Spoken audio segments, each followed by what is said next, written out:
sebelumnya perkenalkan nama saya Nurul Elvia dari kelompok 1. Di sini saya akan menjelaskan mengenai sistem pernapasan.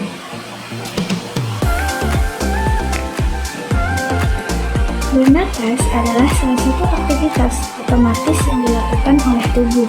Tujuannya adalah untuk mendapatkan oksigen yang dibutuhkan tubuh untuk tetap hidup. Sistem pernapasan atau sistem respirasi adalah sistem biologis yang terdiri dari organ dan struktur-struktur lain yang digunakan untuk pertukaran gas pada hewan dan tumbuhan maupun manusia. Sistem pernapasan juga merupakan sekumpulan jaringan organ yang membantu tubuh bernafas.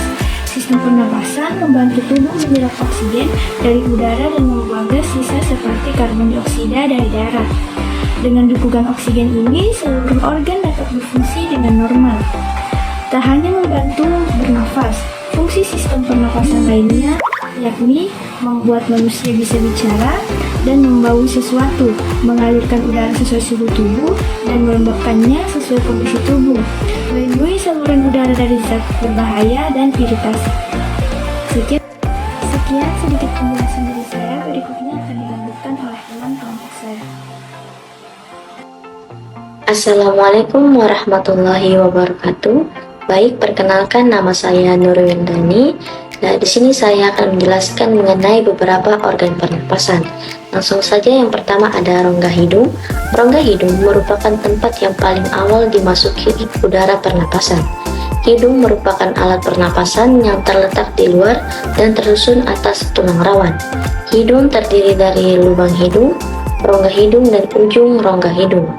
Panjang saluran hidung sekitar 12-14 cm dan tinggi 5 cm. Sekitar 15.000 liter udara setiap hari akan melewati hidung. Pada rongga hidung akan tampak bulu-bulu halus yang menempel. Bulu-bulu ini berfungsi menyaring kotoran yang masuk ke rongga hidung.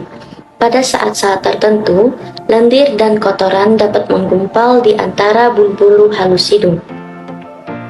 Nah, yang kedua ada rongga mulut. Mulut merupakan organ pernapasan sekunder selain hidung. Dalam kondisi normal, udara akan masuk ke dalam tubuh melalui hidung.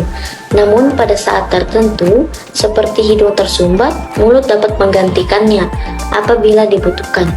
Jalur udara yang dimulai dari mulut jauh lebih pendek dibandingkan jalur udara yang dimulai dari hidung, sehingga udara yang masuk lewat mulut tidak sempat melalui tahap penyusuan, suhu serta kelembapan sebelum menuju paru-paru.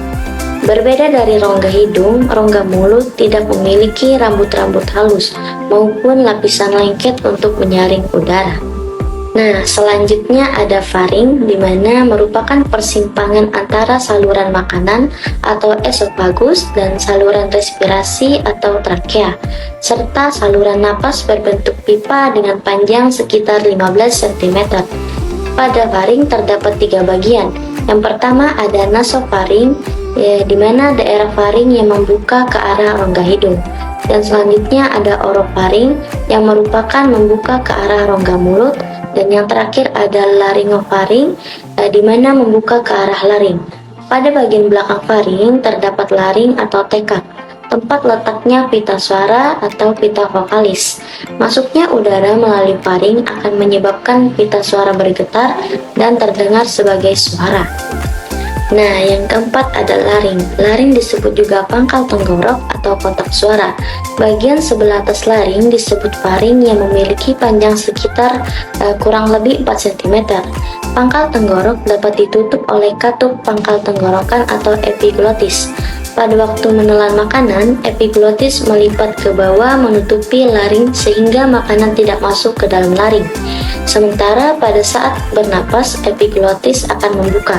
Itulah sebabnya saat kita menelan makanan tidak mungkin bersamaan dengan menghirup udara. Selanjutnya yaitu yang kelima, trakea. Tulang makanan masuk rawan esofagus trakea. Trakea atau batang tenggorokan merupakan pipa yang panjangnya kurang lebih 9 cm. Batang tenggorokan atau trakea merupakan pipa yang dindingnya terdiri atas 3 lapisan. Lapisan luar terdiri atas jaringan ikat, Lapisan tengah terdiri atas otot polos dan cincin tulang rawan, sedangkan lapisan terdalam terdiri atas jaringan epitel bersilia. Trakea dilapisi oleh selaput lendir.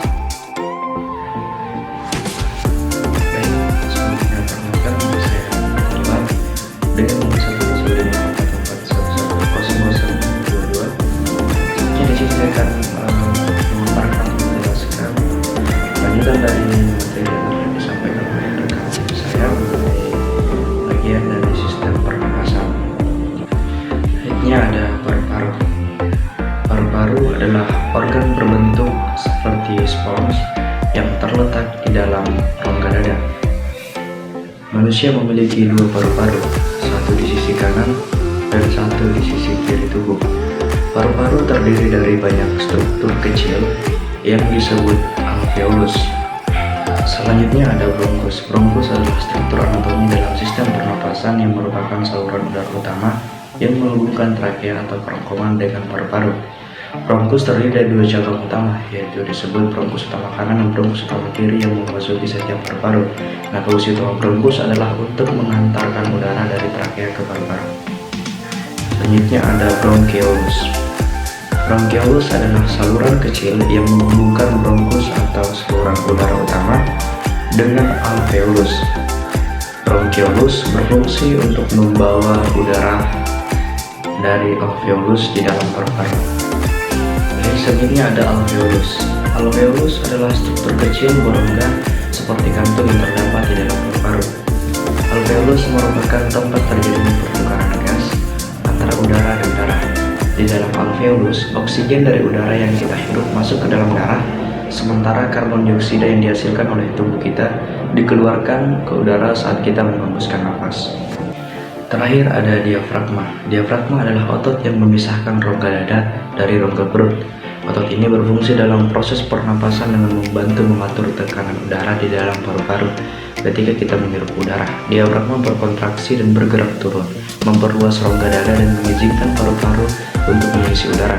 Saat kita menghembuskan napas, diafragma difles dan naik kembali, memanfaatkan paru-paru dan mengeluarkan udara. Mungkin itu saja materi dari saya. Terima kasih. Baik, saya dari materi ketiga. Di sini saya akan menjelaskan tentang materi proses pernafasan di mana udara dapat masuk dan keluar paru-paru karena adanya tekanan udara luar. Dengan udara dalam paru-paru, perbedaan tekanan ini disebabkan oleh terjadinya perubahan besar kecilnya rongga udara, rongga perut, dan rongga alveolus. Jalur udara pernapasan pada manusia untuk menuju sel-sel tubuh adalah rongga hidung, faring, rongga tekak, laring trakea, batang tenggorok, bronkus alveolus, sel-sel tubuh. Namun, proses pernapasan manusia tidak semudah itu. Terdapat mekanisme pertukaran gas O2 dan CO2. Pernapasan atau pertukaran gas pada manusia berlangsung pada dua tahap, yaitu pernapasan luar eksternal dan pernapasan dalam internal. Sekian dari saya. Terima kasih. Baik, terima kasih atas kesempatan yang telah diberikan. Saya Al-Amira Amir selaku pemateri terakhir. Baik, langsung saja masuk pada gangguan pada pernapasan. Sistem pernapasan manusia bisa mengalami gangguan dan kelainan yang disebabkan oleh infeksi kuman, faktor bawaan, atau polusi udara. Berikut ini adalah beberapa gangguan dari sistem pernapasan manusia. Yang pertama, influenza atau flu, disebabkan oleh virus yang menimbulkan radang pada selaput mukosa di saluran pernapasan. Kedua, asma, gangguan pada rongga saluran pernapasan yang diakibatkan oleh berkontraksinya otot polos atau pada trakea.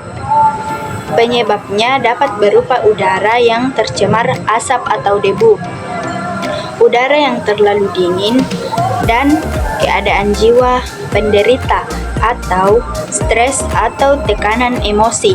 Ketiga, tuberkulosis atau TBC, disebabkan karena bakteri Mycobacterium tuberculosa berdagangan pada dinding alveolus sehingga difusi O2 akan terganggu. 4. Bronkitis terjadi karena radang pada selaput lendir, trakea, dan saluran bronkia. Sekian dari saya kembalikan ke moderator.